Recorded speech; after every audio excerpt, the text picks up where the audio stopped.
Welcome to Learn Commerce PU online classes.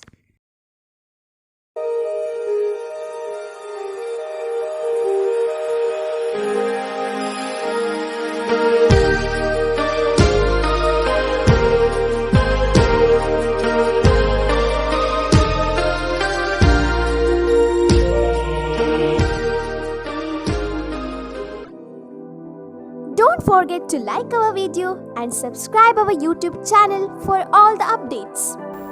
Hello students, welcome to second PUC Business Studies online classes. Students, in the previous class we have studied about the rights of the consumers. Now let us move on to the responsibilities of consumers. What are the responsibilities that are cast upon the consumer? I already told you friends, that is by having the rights, it does not mean that you can do whatever you like. No, you must have some sense of responsibilities that for getting this right I should do like this, isn't it? We cannot blame the government for not taking action on the maybe COVID is not controlled, it is increased or this that. We cannot blame the government alone. We should have our own responsibility to wear mask, not to attend the functions and all those things. We should be inside the house, isn't it? We have to maintain social distance. These are the minimum requirements we should follow. That is our responsibility. Government cannot come and stand behind us, isn't it? Every time. Inside the house, outside the house. When we go outside, don't wander here and there for unnecessary reasons. If there is so urgency, go out. But people are not ready to listen, isn't it? So that is the responsibility cast on the citizens to follow. Some sort of rules and regulations are framed. Follow those rules and regulations, isn't it? So that we can control. It is our responsibility to control. We being the citizens of, that is the country or the state, we must have the responsibility to, let us say, introduce some safety measures. So that is what the responsibilities are here. In the same way, consumers have given the rights. It does not mean that consumers can do anything they like. They should follow the responsibilities that is cast upon them. Let us analyze one by one the responsibilities of consumers. Responsibilities of consumers. First one is that is be aware of the various goods and services available. Be aware, that is consumer beware. That is caveat emptor, isn't it? Let the consumer aware of this. But now it is changed. It is changed as caveat venditor. That is, let the seller beware. While selling itself, you should sell the proper products to the consumers. Earlier, once the goods are purchased, the seller's responsibility ceases. The consumer himself will be responsible. It is the duty of the consumer to verify the goods, check the goods, and then buy the goods.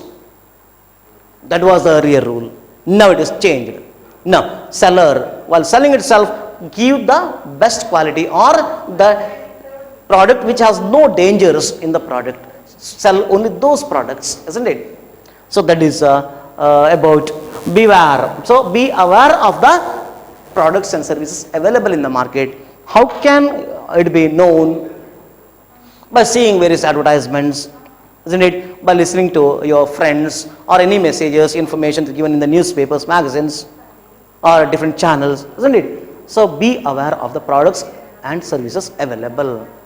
Simply, if you go without having any knowledge and if you buy a new product altogether, new product, then it will be problematic for you also, isn't it? You may not be in a position to select the proper product out of the various varieties available. Then second one is buy only standardized goods. Buy only standardized goods. Only standardized goods. That is, I told you, in agricultural products you have to see the there is a egg mark, isn't it? Agricultural Grading and Marking Act. Under that, mark is assigned. That egg mark should be applied on the ghee and some food products, isn't it? So that you will, or ISI mark on electrical goods or any other that is items. So different marks are BIS mark on gold. So you just follow those instructions given by the government, isn't it? Under a different act. That is, buy only standardized goods. Some people, they have the habit of purchasing only branded goods. They never go for that is local goods, local products.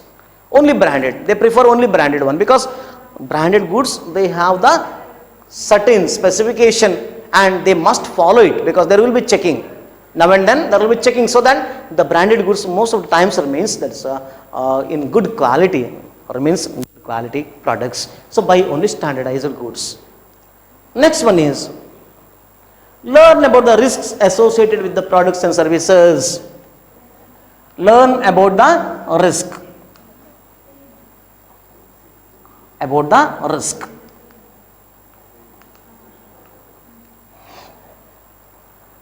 Many risks are associated with the different products, like especially I told medicinal products, after the expiry date, they should not be used, or they will change, they themselves get changed into different that is composition, isn't it? Some chemical items, they change their that is originality after some that is months or years. So check the manufacturing date and expiry date properly.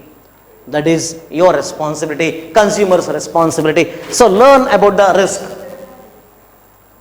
Then before using the product, you just think about the consequence.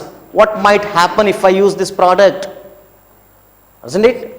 Or there is a hair coloring, isn't it? Hair coloring. There must be some sort of that is a side effect.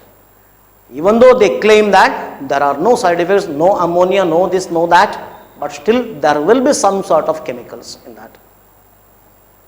Before using it, we have to think whether I can apply this, whether I have to use this. After using this, if this happens, think about that dangerous aspect and then only use. So learn about the risk associated with the product before buying the product. Don't blame only the seller, because seller has come out with a product and he did whatever possible in that product. You just think about whether I can use that product properly, whether I will get full satisfaction, whether any risks are there, dangerous aspects are there in the product, that you should think and you should buy. So that is your responsibility to think about those aspects of the product. Then read labels carefully. Read label carefully. As I already told you in mosquito coils, isn't it? You have to read the label carefully so that you will come to know what are the that is ill effects of the product.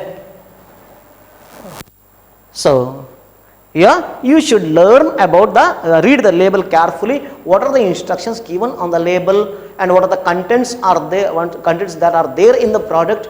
All this you should see, and then you have to come to a conclusion whether to buy or not. Then next one is, make sure that you will get a fair deal.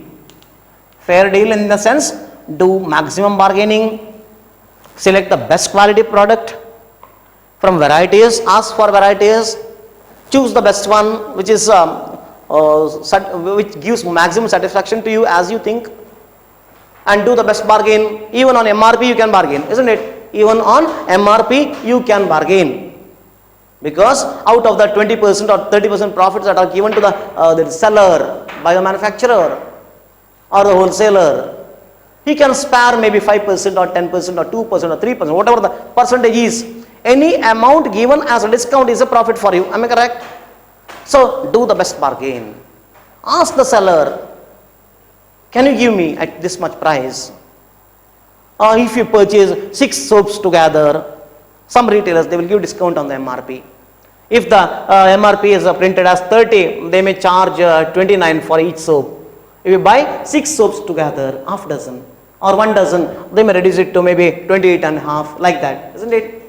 Don't you think if you get 6 rupees also, don't you think it is a profit for you, benefit to you? So when you have the right to bargain, why don't you bargain, friends? Some people have the habit that if we bargain, our grade will come down. Who says? Who says? Least bother about those things. Your friend is there, your student is there, your sir is there. Least bothered, isn't it? You are doing your purchase, you are a consumer there, and he is the seller. The transaction is between you and the seller. Why don't you get the best deal by bargaining and doing everything, isn't it? So don't think that someone else is there, so it doesn't look nice. If I bargain, what the people may think, I am the teacher. So people have that is a superiority, inferiority complex. Leave those things. You are saving your money. Am I correct? So don't bother about others. You are doing your purchase. Why you should bother about others? Forget those things. You are saving your money, so save, isn't it? So when the same person is ready to offer it at 29, why don't you buy it at 29? Why should you pay 1 rupee more? See, I will give best example. When you travel in a bus, you will understand the importance of that 1 rupee or 2 rupee, isn't it? 2 rupees, sometimes 5 rupees also, isn't it? You will understand. If the ticket fare is 30 rupees, if you give 29, what the conductor will say? Some of them may agree, isn't it? They may adjust somewhere. For some people, he may say, there is no change, and they may get down, isn't it? But for others, some of the conductors, they will say, if you don't have money, why did you come? They will give you, they will allow you to travel, but they will tell something in front of all. How do you feel then? Don't you think it is the importance of rupee 1? You gave 1 rupee short, so you are getting blamed by the conductor. Or other than that, you have 500 rupees or 2000 rupees note. You just have 29 rupees. Then what the conductor will do? He will not give you 2000 rupees change for 30 rupees. Am I correct? And then will accept 29 rupees without, that is, having full satisfaction. He may scold or he may murmur in front of all the people, becomes like an insult to you, isn't it? That is the importance of rupee 1, friends. So there is not the discussion here, but still we have to get a fair deal. There I am saying you have to try to get maximum discount even on MRP. That is what my point here is. Next one is be honest in your dealings. That is very, very important, friends. Be honest in your dealings. When you buy something, be honest. Don't try to cheat the seller. Today you have bought something, some products, and you will return some products which were not bought from that seller. You bought maybe 2 days ago, bought from someone else, the same product you have bought. Today you are returning a quantity of that spoiled products from that particular which you have bought 2 days ago. Am I correct? So don't do such things. Be honest in your dealings. When you buy, you just buy best product for yourself. Don't try to cheat the seller. So that is another point to be noted. It's a responsibility of the consumer. Next one is ask for a cash memo on purchase. Ask for cash memo.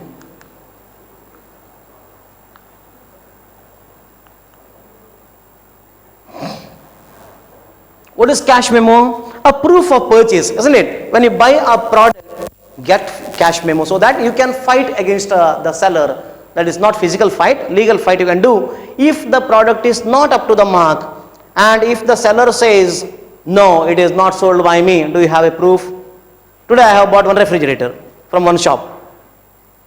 Tomorrow I didn't get any cash memo or something like that. I paid just hard cash and got the product delivered. Next day the problem arises in that product. If I go to the shop, there is a retailer, if the retailer says, I don't know whether you have bought it or not, there is no record with me, you didn't buy from us, he can do it, isn't it? He can do it. He will not accept the responsibility.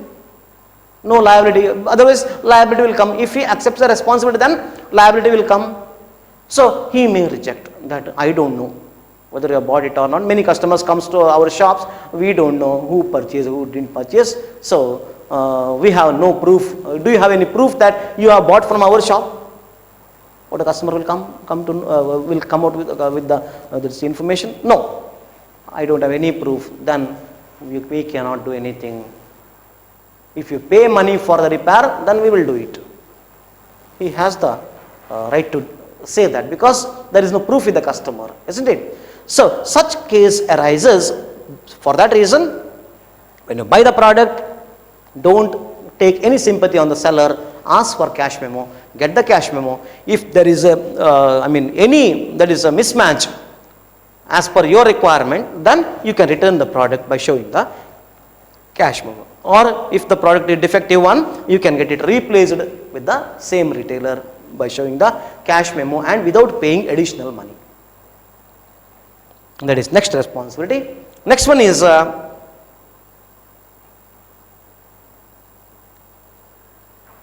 ask for cash memo over, then file a complaint in an appropriate consumer forum. File a complaint. File a complaint in appropriate consumer forum. That is, there are 3 tier agencies, I already told you, at the district level, state level and national level. You can complain against the seller for any grievances you have or any malpractice done by the seller with you or trader with you, isn't it? So you can file a complaint against the seller. So for any of your grievances, don't keep quiet. There are consumers, they will buy product remains maybe that is of substandard quality, and they will change the shop, but they will not fight with the seller. They will not go to the consumer forum. They will not raise any complaint against the seller. They think that is waste of their time. Simply if you file a complaint, then who will go behind that, all these things, isn't it? But if you file a complaint in consumer forum, consumer will not be harassed by the consumer forum. He will not be called, only seller will be called. Maybe once the consumer will be called and the case will be decided and the consumer will be informed regarding the consequence of the case, isn't it? That is about the next responsibility. Next one is form consumer societies. Form consumer societies. That is consumer cooperative societies, isn't it? So that we can buy directly from the manufacturer, we ourselves can sell the product to our members, so that we will get at a reasonable price, good quality, isn't it? No there is a malpractice, no adulteration of the product, isn't it? So form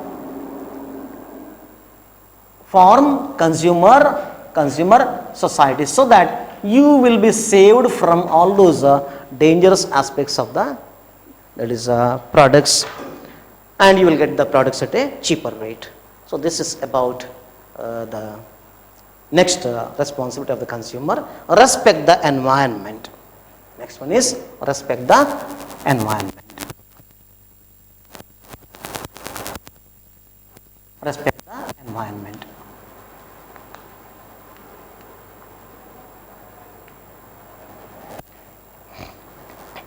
You have to respect the environment.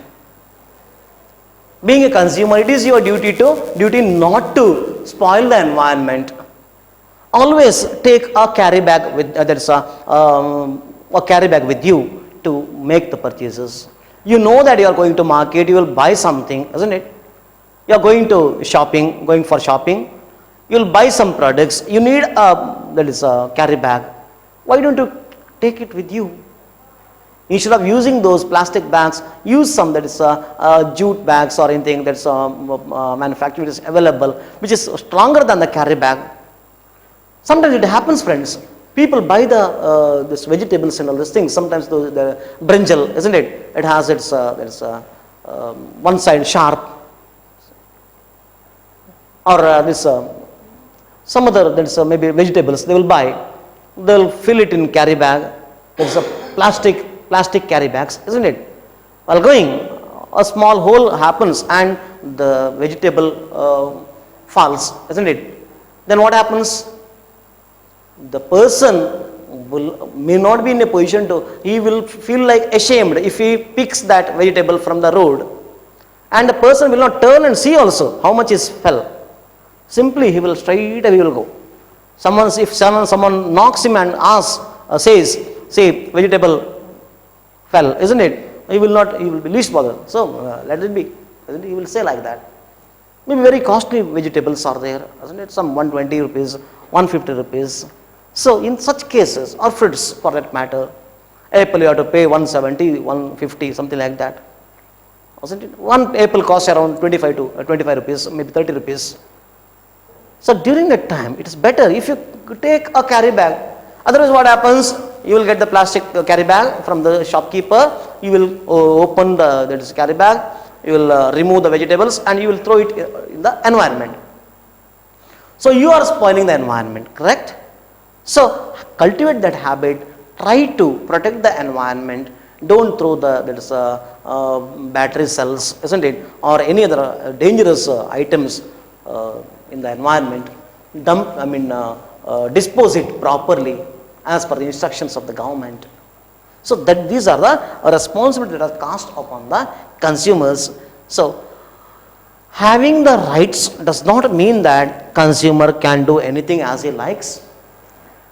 You do your duty first, you do your responsibility, you complete your responsibility, then you can enjoy your rights.